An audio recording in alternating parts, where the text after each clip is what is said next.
This was sent to CornyDriveThru at gmail.com from Charter of Knoxville.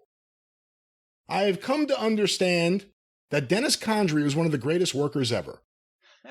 And really, how much he did to help Bobby and Jim in becoming two legends. I really just want to know if he helped make Bobby what he became, or was Bobby going to be that great no matter what? I know the better journeyman I had made me better at my job. I don't know what he's trying to say there. And the subject line said, did Condrey make Bobby better, and how much better? Or was Bobby great no matter what? Well, yes and no, and yes and no.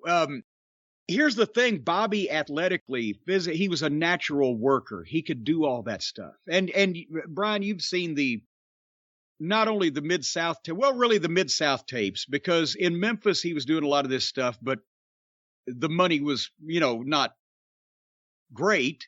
But when in Louisiana, he all of a sudden started getting those big checks, nobody was taking bumps and working like that. And just it seemed like he was out of control, but he was in control. But what a worker, right? But he would have been able to do that and was already doing that regardless of Dennis. Where Dennis made Bobby better was by having more experience in a main event spot through the various, him and Phil Hickerson and him and a couple of different partners and him and Randy Rose in Continental. Dennis was a little more forceful than Bobby was in terms of, we're going to call this match, we're going to do this our way, and we're going to get over and blah, blah, blah. But Dennis also just had that heel tag team psychology. And I mean, Bobby had tag team partners before, but was Coco Ware really going to teach Bobby anything about ring psychology when Bobby'd been in the business longer than Coco had by 2 or 3 years when they were partners. Coco had been in business 3 years at that point. George Goulas, need I say more?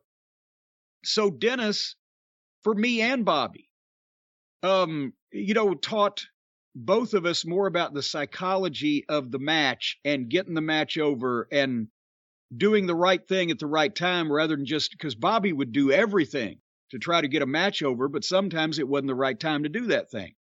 So that's where Dennis was instrumental in the formation of our Midnight Express. And as he says, that's the thing. If you go back now, especially now, there's nobody that works, and there wasn't really then, that works like Dennis Condrey. He was almost perfect. He was the closest thing to impeccable that you could get in the ring in terms of never making an observable mistake, being able to, the ring positioning, the body language, the way he fed for a comeback, the heat spot, any aspect of the match.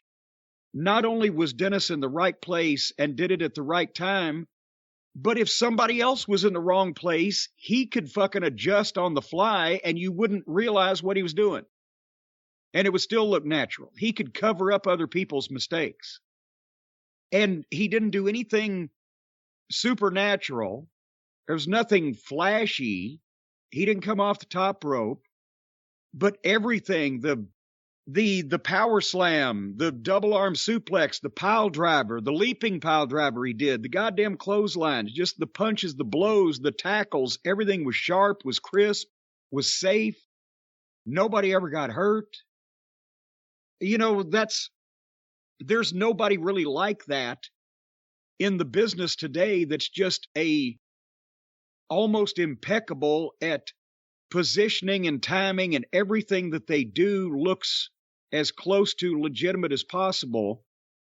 And they stick to that instead of trying to do crazy shit with other crazy people that ends up going sideways. Dennis did not do any goofy shit that was going to look fucking phony.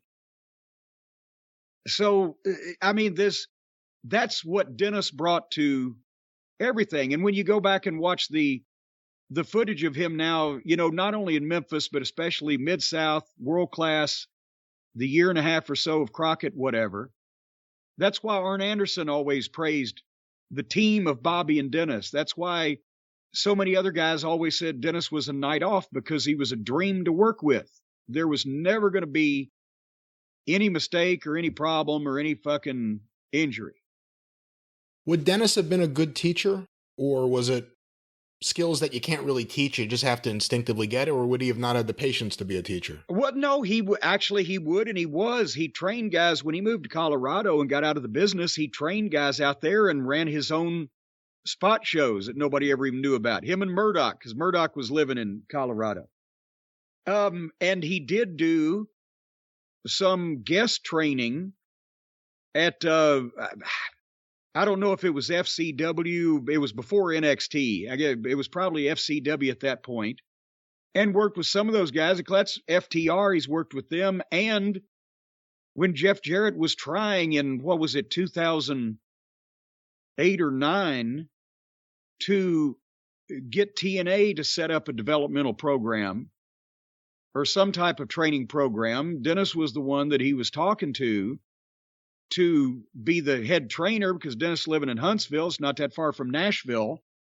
And they brought me down to help tell some of those TNA executives that Dixie had hired how to set up a wrestling school from the business standpoint. And so we had that experience of setting up OVW. We had one of the best workers in the business to be a trainer, and Jeff Jarrett, the minority owner, wanting them to set up a training program in Nashville so that they could not only produce new talent, but maybe polish some of what they had.